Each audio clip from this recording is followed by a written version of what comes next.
It was supposed to be an open and shut case, a brutal murder, overwhelming evidence, a guilty verdict. But what if everything we thought we knew was a lie?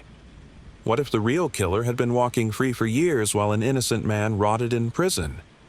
And what if, after a decade behind bars, the truth finally clawed its way to the surface, thanks to a chilling confession no one saw coming? Welcome to Beneath the Surface, where we uncover the stories that were meant to stay hidden. Lies, betrayals, corruption. Because the truth is never what it seems, until you dare to look beneath the surface. Are you ready to uncover the untold? Then stay with us. Like and subscribe for more exclusive content. The town of Ashwood, Illinois, wasn't the kind of place where people locked their doors.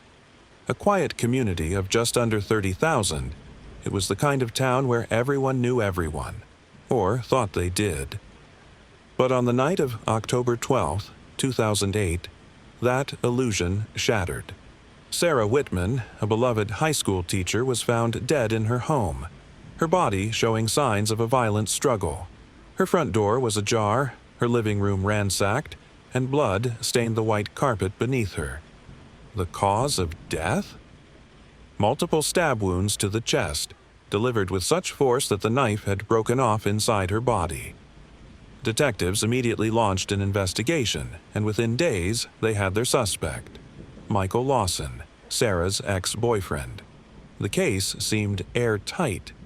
He had a history of volatile arguments with Sarah. His fingerprints were found on her doorknob. And most damning of all, a witness claimed to have seen Michael's car parked outside her house the night of the murder. Despite his protests of innocence, Michael was arrested, charged, and convicted. Life without parole. Case closed, or so everyone thought. From the moment Michael was arrested, he maintained his innocence. He had an alibi, one he swore was airtight. On the night of Sarah's murder, he had been at a bar with friends, drowning his sorrows after their breakup. But the bartender couldn't recall seeing him. The security footage was conveniently missing from that night, and the prosecution painted him as a scorned lover, blinded by rage. The jury bought it, and in 2010, Michael was sentenced to life in prison without the possibility of parole. For years, he languished behind bars, abandoned by friends, disowned by family. The only person who believed him, his younger sister, Rachel. And she was about to uncover something that would shake the town of Ashwood to its core. Rachel spent countless nights poring over trial transcripts, evidence reports, and police statements. The inconsistencies piled up. The timeline didn't match. The so-called witness's testimony was riddled with contradictions. And then there was the DNA, traces of an unidentified male found at the crime scene, conveniently overlooked by the prosecution. Rachel knew she needed help. That's when she turned to private investigator Tom Grayson, a former detective with a reputation for exposing corruption. Grayson had seen wrongful convictions before, and something about Michael's case didn't sit right. He started pulling records, tracking down old leads, and interviewing witnesses the police had ignored. One by one, the cracks in the case widened. The bartender at the bar where Michael claimed to be that night. He had originally confirmed Michael's alibi, only to recant after a visit from law enforcement. The missing security footage? An employee at the bar admitted he had been pressured to erase it. And the witness who had placed Michael at the scene? He had a criminal record and connections to Kyle Mercer. The deeper they dug, the more sinister the story became. They uncovered suppressed 911 calls. A neighbor had reported screams from Sarah's house hours before Michael supposedly arrived. Those calls had never been presented at trial. An autopsy report, which the defense never challenged, revealed defensive wounds on Sarah's arms, indicating she had fought back against someone much larger than Michael. And then there were the off-the-record interviews with former officers who had doubts about the investigation but had been pressured to stay silent. Michael's trial had been a spectacle. The prosecution painted him as a violent, obsessive ex-boyfriend who couldn't handle rejection. They showed the jury text messages, heated arguments between Michael and Sarah in the weeks leading up to her murder. They called neighbors to the stand, who testified to hearing their fights. And they presented a forensic expert who claimed Michael's fingerprints were found in a place they shouldn't have been. But the defense? They had barely put up a fight. Underfunded and overworked, Michael's public defender failed to challenge the inconsistencies. The defense never called key witnesses who could have supported Michael's alibi. They never scrutinized the missing DNA evidence, and they never questioned why Mercer, who had a history of violence, was never investigated. Michael sat in the courtroom, powerless as the jury delivered its verdict. Guilty. Life without parole. He had spent years replaying that moment in his mind. The way the judge's gavel echoed in his ears. The way his mother gasped, collapsing into Rachel's arms. The way his entire life had been stolen in an instant. Prison broke Michael in ways that no one on the outside could understand. He lost his sense of identity. His hope faded with every passing year. He kept to himself, learning early on that trust was a currency he couldn't afford. His hands, once steady, trembled when he tried to write letters to Rachel. The anger, the frustration, it consumed him. Rachel, too, suffered. She felt the weight of her brother's imprisonment in every aspect of her life. She lost relationships, spent nights haunted by nightmares of what Michael was enduring. The fight for justice became her life. But at what cost? Michael struggled with depression and the fear of never being free. The isolation of his wrongful imprisonment chipped away at his will to fight. His cell became his reality, and every night he replayed his last moments with Sarah, trying to understand how everything had gone so wrong. It started with a letter. A single envelope slid under Rachel's door in the dead of night. Inside was a note. "You've been looking in the wrong place." Along with it, a Polaroid.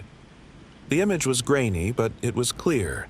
A man standing outside Sarah's house on the night of the murder. And it wasn't Michael. Rachel and Grayson kept digging. The connection to Kyle Mercer became undeniable. Mercer had been in Ashwood in 2008. He had a history of assaulting women. And, most damning of all, he had been arrested for another murder, one eerily similar to Sarah's. With Mercer's confession and a mountain of suppressed evidence coming to light, Michael's case was reopened. And in 2020, after spending 12 years behind bars for a crime he didn't commit, he was finally exonerated. Michael walked free, but the scars remained. He struggled to adjust, to reconnect with a world that had moved on without him. He had lost his 20s, his dreams, his sense of self. But through it all, Rachel had never given up on him. As he stepped into the sunlight, Rachel by his side, he took a deep breath and whispered, "I can finally breathe." Michael walked free, but his struggles weren't over. The world had changed, but the weight of his wrongful conviction still followed him. He had no money, career, or real way to adjust to society. Employers saw his prison record and turned him away. The justice system had stolen 12 years from him, but it had no plan to help him rebuild his life. Rachel did everything she could to help him, but she quickly realized that freedom was not the same as justice. Michael struggled with PTSD, the echoes of prison life still haunting him. Loud noises made him flinch. Crowds felt suffocating. He hadn't touched a smartphone in over a decade. Now they run the world. The simplest tasks, like ordering food or using public transport, felt foreign. He was free, but he wasn't whole. Michael's wrongful conviction had been a scar on the town, but not everyone was ready to acknowledge it. Some still believed he had been guilty. "He got lucky," a local radio host sneered. Just because someone else confessed doesn't mean he wasn't involved. Others outright avoided him. Former friends crossed the street when they saw him. People in stores whispered as he walked past. Even though the court had cleared him, society had not. He struggled to find work. Businesses refused to hire him, fearing backlash. The only job he could get was under-the-table work at a construction site, doing back-breaking labor for little pay. Some days he thought about leaving Ashwood altogether, starting over somewhere no one knew his name, but Rachel refused to let him disappear. "This town needs to see you," she told him. "They need to face what they did." Rachel launched a campaign to change that. She fought for compensation laws, for police accountability, for policies that would prevent what happened to Michael from happening to anyone else. She worked tirelessly, organizing protests and community meetings. She wrote letters to state officials, demanding they review wrongful conviction cases. She became a voice for others who had been silenced. The media took notice. National news outlets picked up Michael's story. It was no longer just about one man. It was about a system that had failed so many others like him. Rachel pushed for the Ashwood Police Department to release all records related to Michael's case.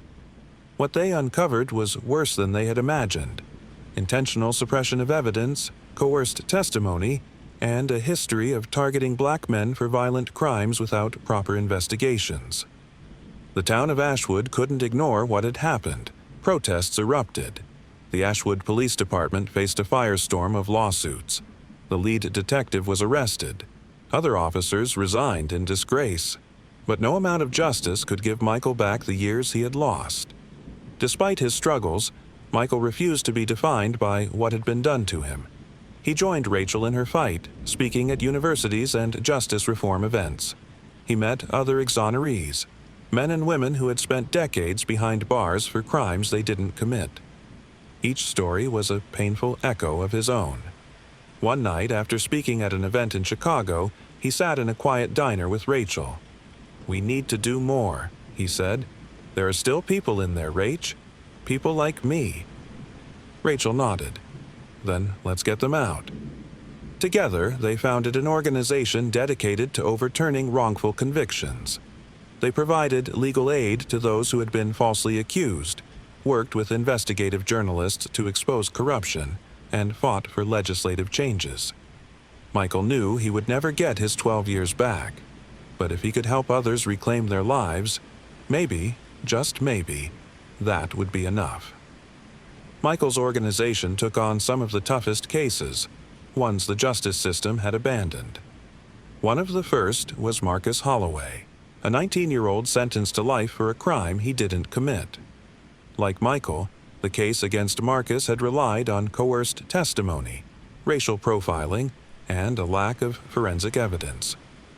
Michael sat with Marcus's mother, listening to her recount how she had begged lawyers to fight for her son. It was the same helplessness Rachel had felt for years. With their legal team, Michael and Rachel uncovered hidden police reports, including evidence that had been ignored, evidence that proved Marcus had been miles away at the time of the crime. After years of legal battles, Marcus was freed. The look on his face as he stepped out of prison reminded Michael of his own release. Other cases followed. A woman wrongly convicted of killing her child, even though forensic science later proved it had been a medical condition. A man who had been imprisoned for over 30 years, based on an eyewitness account that later turned out to be false. Every victory was a step toward justice, but the scars left behind were permanent. Years later, Ashwood was no longer the same town that had turned its back on him. The police department had undergone massive reforms. Laws had changed. People who once doubted him now approached him with apologies, though words would never undo the past. Michael never sought revenge. He never wanted pity. He only wanted the truth to matter. One evening, he visited Sarah Whitman's grave alone. He placed a single flower on the headstone, running his fingers over the carved letters. "I hope you're at peace," he whispered. "And I hope you know, I never stopped fighting for the truth." As he walked away, the wind carried his words into the night, a promise that would never be broken. At Beneath the Surface, we uncover the stories that were meant to stay hidden. Lies, betrayals, corruption. Because the truth is never what it seems, until you dare to look beneath the surface. Are you ready to uncover the untold? To see beyond the lies? Then like, share, and subscribe for more.